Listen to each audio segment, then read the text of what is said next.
നമുക്കിന്ന് എസ്റ്റിമേറ്റ് എങ്ങനെയാണ് നമുക്ക് എ ഉപയോഗിച്ച് ചെയ്യണമെന്ന് നമുക്ക് നോക്കാം. ജസ്റ്റ് ഇവിടെ ഓപ്പൺ ചെയ്യുക.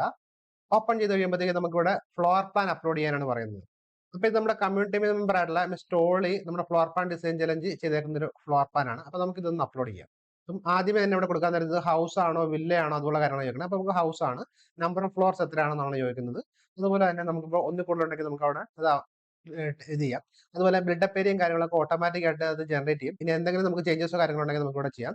ഇവിടെ നമുക്ക് പ്രൊജക്ടിന്റെ ഡീറ്റെയിൽസോ കാര്യങ്ങളുണ്ടെന്നുണ്ടെങ്കിൽ അത് നമുക്ക് കൊടുക്കാം. ഇവിടെ നെക്സ്റ്റ് കൊടുക്കുക. നെക്സ്റ്റ് കൊടുത്തിട്ട് അത് PDF ആയിട്ടോ ഏത് രീതിയിൽ വേണമെങ്കിലും നമുക്ക് ഇവിടെ അപ്ലോഡ് ചെയ്യാം. നമ്മുടെ കമ്മ്യൂണിറ്റി മെമ്പർ ആയിട്ടുള്ള മിസ് ടോളി വരച്ചേക്കുന്ന ഡിസൈനാണ്. അതിനകത്ത് തന്നെ നമുക്ക് ഈ ഒരു ഫ്ലോർ പ്ലാൻ മാത്രമല്ല നമുക്ക് കൊടുക്കാൻ പറ്റുന്നത്. നമുക്ക് ഇന്റീരിയർ ഡിസൈൻ, സ്ട്രക്ചറിൽ, പ്ലംബിംഗ്, എലിവേഷൻ, ഇലക്ട്രിക്കൽ, അതുപോലെ നമുക്ക് ഡ്രോയിങ്ങും കാര്യങ്ങളുണ്ടെങ്കിൽ അതും കൂടെ നമുക്ക് ഇവിടെ ആഡ് ചെയ്യാനുള്ള ഓപ്ഷനും കാര്യങ്ങളുണ്ട്. അപ്പൊ നമുക്ക് ഏതെങ്കിലുമൊക്കെ ഉണ്ടെന്നുണ്ടെങ്കിൽ അതും കൂടെ ഇവിടെ ആഡ് ചെയ്യാം. അപ്പൊ അതും കൂടെ ചേർത്തിട്ടായിരിക്കും അനലൈസേഷനും കാര്യങ്ങളൊക്കെ ചെയ്യുക. അടുത്ത നമ്മൾ നെക്സ്റ്റ് എടുത്തു കഴിഞ്ഞാൽ ഇവിടെ വരുന്നത് നമ്മൾ ഏത് ടൈപ്പ് ഫൗണ്ടേഷൻ ആണ്, അല്ലെങ്കിൽ എന്ത് മെറ്റീരിയലാണ് നമ്മൾ കൊടുക്കുന്നത്, നമ്മുടെ റൂഫ് ടൈപ്പ് ഏതാണ്, നമ്മുടെ സ്ലാബിന്റെ കനം എത്രയാണ്, നമ്മുടെ ഫ്ലോറിന്റെ ഹൈറ്റ് എത്രയാണ്, ഫ്ലോർ ടൈപ്പ് ഏതൊക്കെയാണ്, അതുപോലെയുള്ള ആ നിങ്ങൾ ചെയ്യുന്ന സാധനങ്ങൾ എന്തൊക്കെയാണ് അതിന്റെ ഉള്ള കാര്യങ്ങളായിരിക്കും ഇവിടെ കൊടുക്കേണ്ടത്. അതാണ് ഇവിടെ കൊടുക്കേണ്ടത്. അതാണ് മൂന്നാമത് ബിൽഡിംഗ് സ്പെസിഫിക്കേഷൻ. അത് അപ്പൊ നിങ്ങൾക്ക് എന്ത് വേണമെങ്കിലും നിങ്ങൾക്ക് ഇവിടെ ചേഞ്ചസും കാര്യങ്ങളും വരുത്തുന്ന രീതിയിലേക്ക് നമുക്ക് ചെയ്യാൻ പറ്റും എന്നുള്ളതാണ് ഇതിന്റെ പ്രത്യേകത. നിങ്ങൾക്ക് ചേഞ്ചസോ കാര്യങ്ങളോ ഒന്നും ഇല്ല എന്നുണ്ടെങ്കിൽ ഇത് ചെയ്യാം. അപ്പൊ നിങ്ങൾക്ക് ഹൈറ്റ് എങ്ങാനും കൂടുതലാണെങ്കിൽ ഹൈറ്റ് അനുസരിച്ച് നമുക്ക് ഇതെല്ലാം മാറുന്ന രീതിയിലേക്കാണ് നമ്മൾ ചെയ്തേക്കുന്നത്. അപ്പൊ ഇതെല്ലാം നമുക്ക് വേരി ചെയ്യാവുന്ന രീതിയിലേക്കാണ് കൊടുത്തേക്കുന്നത്.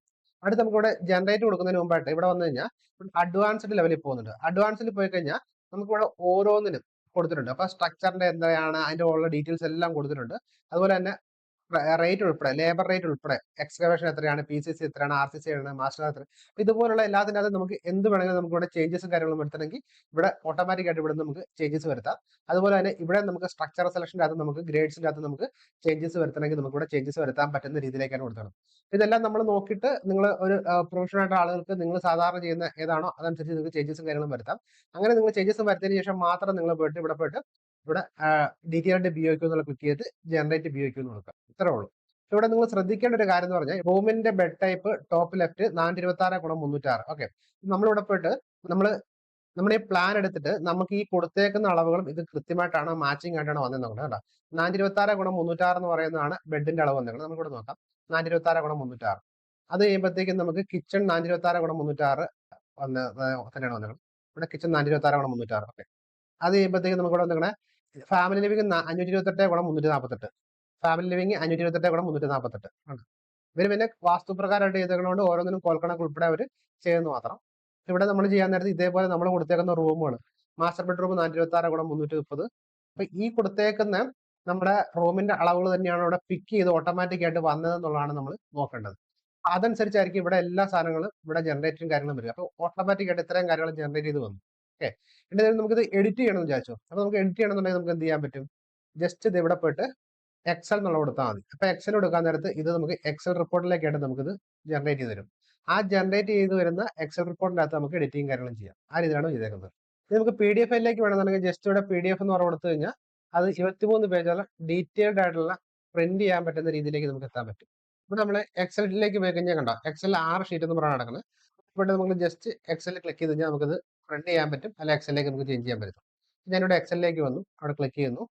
അതിനുശേഷം ഞാനിവിടെ ഓപ്പൺ ചെയ്യുന്നു. ഞാനിവിടെ എഡിറ്റിംഗ് കൊടുക്കുക. അപ്പൊ എനിക്ക് എഡിറ്റിംഗ് കൂടെ ചെയ്യാൻ പറ്റുന്ന രീതിയിലാണ് വന്നത്. അപ്പൊ നമ്മൾ കൊടുത്തേക്കുന്ന അതിന്റെ ഡീറ്റെയിൽ ആണ് ഇവിടെ വന്നേക്കുന്നത്. അതിനുശേഷം അബ്സ്ട്രാക്ട് ആയിട്ടുള്ള എസ്റ്റിമേഷൻ ഇവിടെ വന്നിട്ടുണ്ട്. ഇവിടെ ഡീറ്റെയിൽഡ് എസ്റ്റിമേഷൻ വന്നിട്ടുണ്ട്. ഇവിടെ ഓരോ റൂം ബേസ് ആയിട്ടുള്ള കാര്യങ്ങൾ വന്നിട്ടുണ്ട്.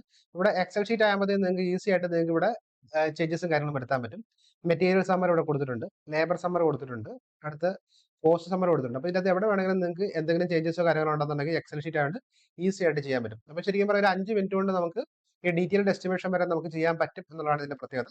ശരിക്കും ഈ ടൂൾ ഉപയോഗിക്കേണ്ടത് ഡീറ്റെയിൽഡ് എസ്റ്റിമേഷനും കാര്യങ്ങളൊക്കെ ചെയ്യുന്ന ആളുകൾക്ക് വളരെ ഈസി ആയിട്ട് ഇതേപോലെ റിപ്പോർട്ട് ഉണ്ടാക്കാനും ആ റിപ്പോർട്ടിന്റെ അകത്ത് എന്തെങ്കിലും ചേഞ്ചസോ കാര്യങ്ങളോ ഉണ്ടെന്നുണ്ടെങ്കിൽ ഈസി ആയിട്ട് എഡിറ്റ് ചെയ്യുന്ന രീതിയിലേക്ക് ചെയ്യുക എന്നുള്ളതാണ് നമ്മൾ ഇതുകൊണ്ട് ഉദ്ദേശിക്കുന്നത്. ഡീറ്റെയിൽഡ് എസ്റ്റിമേഷൻ ചെയ്യേണ്ട ആൾക്കാർ ഇതേപോലെ ട്രൈ ചെയ്ത് നോക്കുക. വളരെ ഈസി ആയിട്ട് നിങ്ങൾക്ക് ചെയ്യാൻ സാധിക്കും.